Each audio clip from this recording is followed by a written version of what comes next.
21 जुलाई को जगदीप धनखड़ साहब ने इस्तीफा दिया था, तब से लेकर अब तक उपराष्ट्रपति का पद खाली पड़ा है दोस्तों। सबको इंतजार था कि चुनाव कब होगा आखिर वो चुनाव, और तारीखों का ऐलान कब होगा दोस्तों। तो आखिरकार 9 तारीख को ये साफ हो गया तस्वीर कि कब होगा चुनाव। बताया जा रहा है कि 9 सितंबर को वोटिंग होगा दोस्तों। लेकिन असली खेल इस मसले पर यहां से शुरू होता है, क्योंकि सबकी नजरें निगाहें इंडिया गठबंधन पर टिकी हुई दोस्तों। लेकिन इंडिया गठबंधन से हटकर अगर आप देखेंगे तो सबकी नजरें निगाहें एनडीए पर टिकी हुई। और वो क्यों? क्योंकि एनडीए खुद 2 हिस्सों में बटा हुआ है दोस्तों। 2 हिस्सों में एनडीए बटा हुआ है। मैं बताऊंगा आपको किस तरीके से। एक तरफ मोदी शाह का गुट है दोस्तों, और दूसरे तरफ आरएसएस समर्थित सांसद, यानी बीजेपी अपने ही घर में 2 फाड़ के बीच में फंसी हुई है। अब देखिए, एनडीए के उम्मीदवार बनाया गया सीपी राधाकृष्णन को। कौन है ये? आप सभी को पता है। आरएसएस से जुड़े रहे हैं, जनसंघ के पुराने चेहरे रहे हैं, फिलहाल महाराष्ट्र के राज्यपाल हैं। मतलब साफ है कि ये मोदी शाह की पसंद से नहीं बल्कि आरएसएस की पसंद से लाए गए। जी हाँ दोस्तों, तो पहली हार तो यही हो जाती है मोदी और अमित शाह की। आरएसएस ने अपने आदमी को खड़ा करवा दिया, तो पहली शिकस्त तो यहीं पर अमित शाह और मोदी जी को लग जाती है। और अब सवाल यह है कि क्या सीपी राधाकृष्णन आराम से उपराष्ट्रपति बन जाएंगे?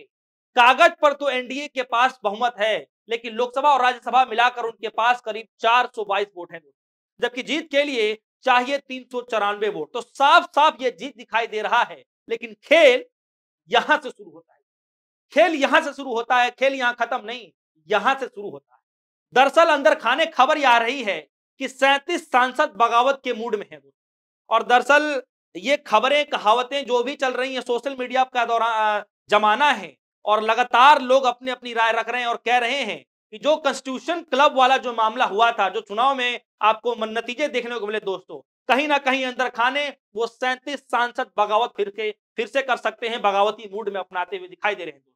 जी हाँ, 37 सांसद जो खुलेआम क्रॉस वोटिंग करने के लिए तैयार बैठे हुए। और अगर ये बात हुआ तो समझ लीजिए एनडीए के पास बचेगा सिर्फ 385 वोट। 385 वोट यानी जीत के लिए चाहिए 394, यानी यह खेल पूरा उल्टा पड़ जाएगा दोस्तों, दांव उल्टा पड़ जाए। अब जरा सोचिए, जिस तरह कॉन्स्टिट्यूशन क्लब में चुनाव होता है, आरएसएस समर्थित जो सांसद होते हैं मोदी शाह के खिलाफ क्रॉस वोटिंग करवा देते हैं, और यही सीन अगर यहां रिपीट हो जाता है दोस्तों, तो सोचिए क्या होगा। यानी इस बार मोदी शाह के लोग आरएसएस के जो उम्मीदवार हैं उसका खेल बिगाड़ना चाहते हैं।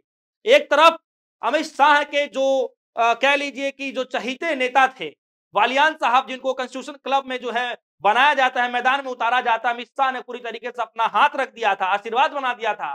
सांसदों को फोन तक कर दिए गए थे कि आपको वालियान साहब को जिताना है। तो सोचिए, वालियान साहब को ना जिताते हुए किस तरीके से जो आरएसएस समर्थित जो लोग हैं उन्होंने क्रॉस वोटिंग कर उनको ना जिताकर बल्कि रूडी साहब को जिता देते।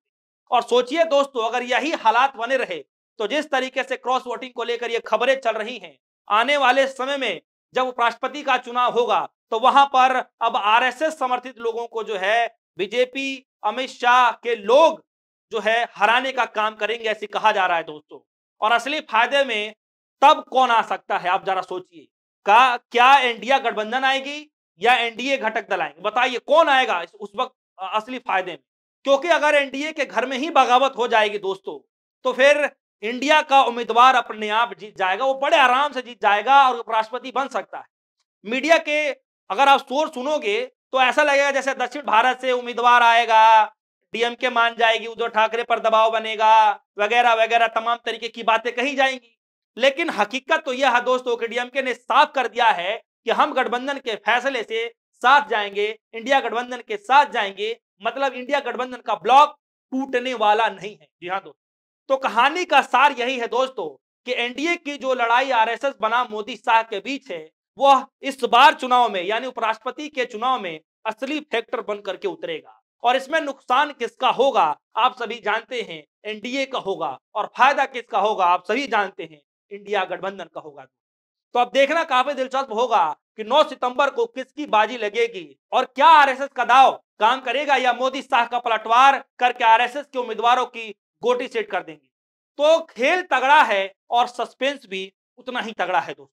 क्या लगता है कि जो कॉन्स्टिट्यूशन क्लब ऑफ इंडिया का जो चुनाव हुआ था, जिसमें एक तरफ रूडी साहब होते हैं, दूसरे तरफ जो है संजीव वालियान साहब होते हैं, बीजेपी वर्सेस बीजेपी की लड़ाई में आखिर संजीव बालियान जो अमित शाह जी के चहीते नेता होते हैं उनको हरा दिया जाता है, जबकि रूडी साहब को जिता दिया जाता है, तो सोचिए कि कहीं अगर वही गोटी क्रॉस वोटिंग वाली अगर उपराष्ट्रपति के चुनाव में देखा गया तो सोचिए दोस्तों कि क्या होगा। यानी आरएसएस बनाम बीजेपी की लड़ाई इस बार होनी तय है। लोगों का यह मानना है कि इस बार उपराष्ट्रपति का चुनाव अपने आप में बड़ा ऐतिहासिक होने वाला है। तो दोस्तों आप सभी को क्या लगता है कि हकीकत में बीजेपी मोदी शाह गुट और आरएसएस गुट के बीच में एक बड़ी लड़ाई लड़ी जाने वाली है? दो फाड़ की तस्वीरें क्या लगती है कि बनने वाली है? क्या कुछ आपके मन में भी, अगर आपके मन में भी कुछ ऐसे सवाल हैं तो वीडियो कमेंट सेक्शन में जाकर जरूर बताइएगा। फिलहाल के लिए दीजिए इजाजत, देखते रहिए डिजिटल न्यूज़। धन्यवाद।